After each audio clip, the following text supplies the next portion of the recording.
correspondent Steve Harrigan has spent time in Egypt and other hot spots around the world.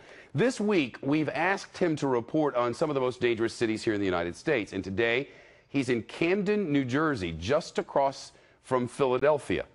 The FBI reports Camden had the highest rate in the nation last year for its size of violent crimes. Things have gotten so bad, we're told, that officials in the cash-strapped city recently laid off the entire police force.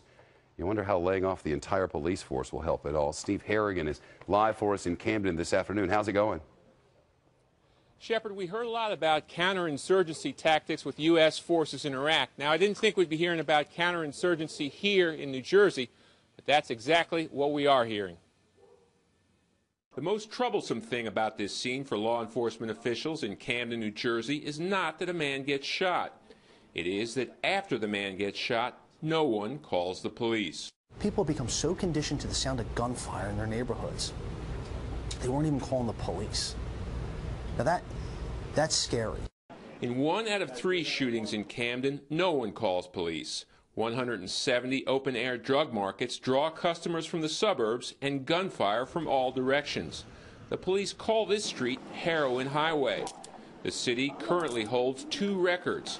Highest murder rate in the country, 87 per 100,000, and lowest average income, $21,000. Camden is familiar to anyone who knows war.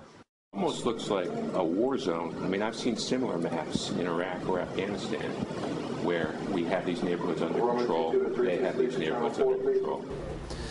That's absolutely correct. I mean, a lot of what we do employ a lot of counterinsurgency. Counterinsurgency in New Jersey means boots on the ground. 401 police officers, up from 250 with federal assistance. Your presence has made such a difference. And high tech. When a gunman fired 17 shots at a school bus in broad daylight, a system of microphones called ShotSpotter gave police his location within 9 feet, with no phone calls from a neighbor.